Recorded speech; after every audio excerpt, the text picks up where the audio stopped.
Pemirsa, kecelakaan beruntun terjadi di ruas tol Palikanci, Kabupaten Cirebon, Jawa Barat. Akibatnya 7 kendaraan rusak berat.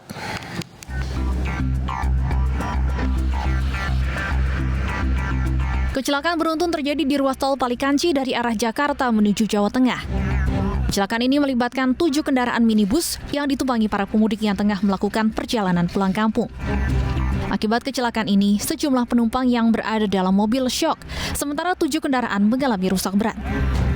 Tiba-tiba di depan ada yang rem mendadak tuh. Oh gitu. 3 mobil lah. Saya ngantuk lagi dari mendadak belakang. ya, 3 mobil itu ya? Iya. Berarti Bapak ini mobil yang keberapa ini? Keempat ya? Dari berapa mobil total? 7 mobil? Iya. Tidak ada korban jiwa maupun luka akibat peristiwa ini. Sementara polisi masih menyelidiki penyebab terjadinya kecelakaan. Dari Cirebon, Jawa Barat, Toy Iskandar, iNews melaporkan. Seperti apa pantauan terkini arus kendaraan mudik di gerbang tol Cikampek Utama? Kami telah terhubung dengan rekan Aya Nufus. Aya, bagaimana kondisi lalu lintas terkini di sana setelah waktu berbuka puasa? Ya, selamat malam Anissa dan pemirsa. Pantauan kami terkini di ruas tol Jakarta Cikampek, tepatnya di gerbang tol Cikampek Utama, tepatnya di kilometer 70 ini mengalami peningkatan untuk volume kendaraan, yang mana mayoritas pemudik ini terpantau mulai meninggalkan Jakarta pada malam hari hingga dini hari tadi. Untuk volume kendaraan dari Jakarta yang mengarah ke Palimanan ini tercatat sudah mencapai 56.000 lebih kendaraan, yang mana ini meningkat 69,53% jika dibandingkan dengan arus lalu lintas normal. Untuk Jasa Marga sendiri ini sudah membuka 9 gardu utama dan juga 8 gardu satelit, yang mana ini guna untuk mengurai kepadatan yang terjadi di gerbang tol Cikampek Utama ini. Dan tidak ada, meskipun volume peningkatan ini, volume kendaraan ini meningkat begitu, namun terpantau tidak ada kepadatan yang cukup signifikan yang mengakibatkan terjadinya antrian kendaraan hingga radius 2 km. Namun memang sempat terjadi penyendatan di beberapa waktu begitu di beberapa titik gardu gerbang tol Cikampek Utama. Hal ini disebabkan adanya sejumlah pengendara yang kehabisan saldo uang elektronik begitu, dan ini juga menjadi perhatian penting bagi para pemudik yang hendak melakukan mudik untuk mengecek terlebih dahulu jumlah saldo uang elektronik Anda. Dan untuk pemberlakuan pemotongan tarif tol sebesar 20% ini telah diterapkan mulai dari hari ini hingga tanggal 18 April 2023 mendatang, yang mana ini akan diterapkan di 2 titik, yakni di gerbang tol Cikampek Utama menuju ke Palimanan dan juga sebaliknya, kemudian juga di gerbang tol Kalihurip Utama menuju ke Bandung dan juga sebaliknya, yang mana ini akan berlangsung selama 3 hari dan berlaku untuk semua jenis golongan kendaraan. Demikian Anissa. Baik, terima kasih atas laporannya Aya Nufus dari Cikampek Utama. Selamat bertugas kembali.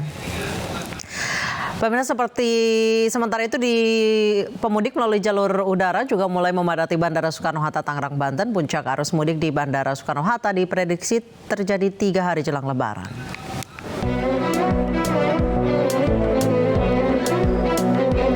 Antrian pemudik terjadi sejak dini hari di pintu keberangkatan domestik Terminal 2 Bandara Soekarno-Hatta, Tangerang, Banten.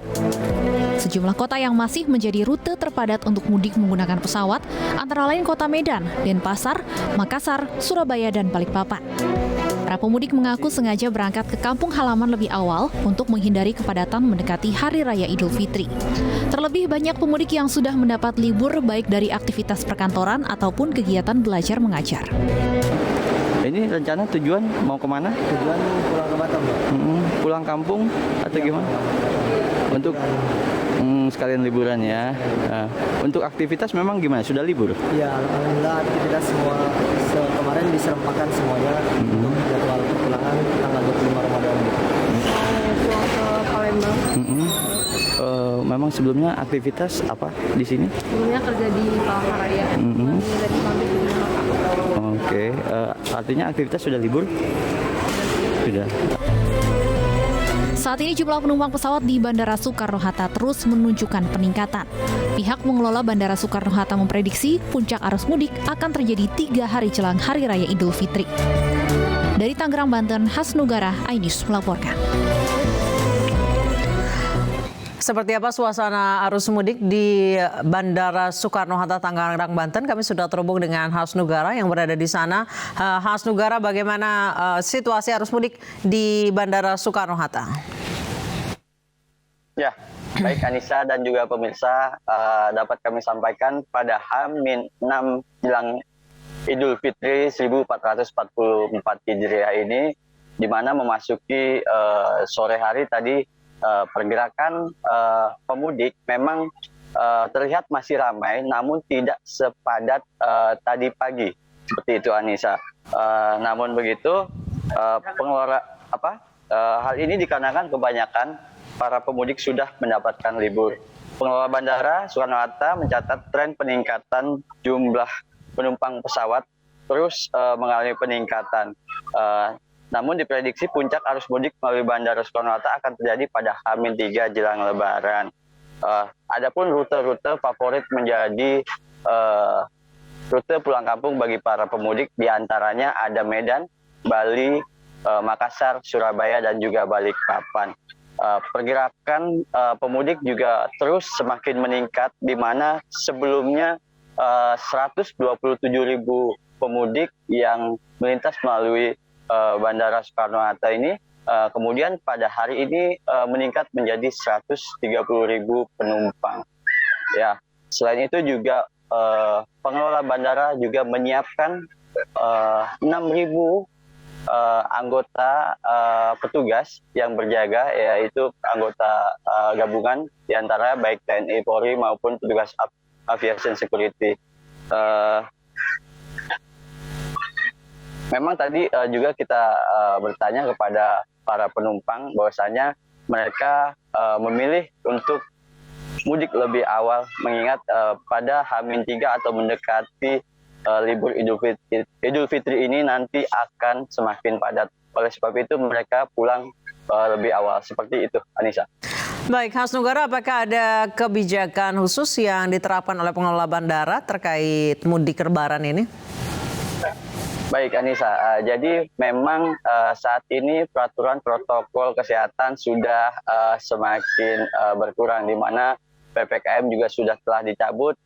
Kemudian juga pemudik cukup menggunakan vaksinasi atau booster dosis 3. Bahwasanya bagi mereka yang sudah dosis 3 ini sudah bisa melakukan perjalanan. Seperti itu, Anissa. Baik, Has Nugara tadi ada mengatakan bahwa banyak pemudik yang menggunakan udara atau jalur udara ini sudah sejak jauh-jauh hari. Jika laporan dari pengelola bandara, sejak kapan ada peningkatan penumpang? Ya, jadi peningkatan penumpang memang sudah terjadi sejak pekan lalu. Artinya secara bertahap pemudik ini melakukan perjalanannya tidak terlalu signifikan, melainkan mereka melakukan perjalanannya secara bertahap seperti itu. Mulai dari pergerakan saat itu di angka kisaran 80.000, 85.000, 90.000 hingga saat ini menjadi 130.000 penumpang. Seperti itu, Anissa. Baik, dari para pemudik yang sudah mulai pulang ke kampung halaman, Has Nugara, mana wilayah yang paling banyak menjadi tempat tujuan? Baik, Anissa. Jadi memang selain para pemudik yang ingin melakukan pulang kampung, terdapat pula penumpang yang melakukan libur, gitu. Melihat libur ini juga berbarengan dengan cuti Lebaran. Tentunya destinasi favorit yang menjadi tujuan para pemudik dan penumpang ini diantaranya Medan, Bali sebagai destinasi wisata, kemudian Makassar, kemudian ada Surabaya dan juga Balikpapan. Seperti itu, Anissa. Baik, Has Nugara, kalau untuk puncak arus mudik menggunakan jalur udara itu diprediksi kapan dan apa antisipasi yang dilakukan oleh pihak bandara? Ya, jadi memang berdasarkan data dan pengelola bandara ini menjelaskan bahwasanya terjadinya peningkatan pemudik nanti melalui transportasi udara, yaitu Bandara Soekarno-Hatta pada H-3 dan H-1 menjelang Lebaran. Nah, tentunya antisipasi yang dilakukan pengelola bandara jika nantinya ditemukan pemudik mulai membludak atau artinya crowded seperti itu, pihak pengelola akan membuka jalur atau gate 1B yang ada di Terminal 1. Seperti itu, Anissa. Baik, terima kasih Has Nugara melaporkan langsung dari Bandara Soekarno-Hatta, Tangerang, Banten. Selamat bertugas kembali.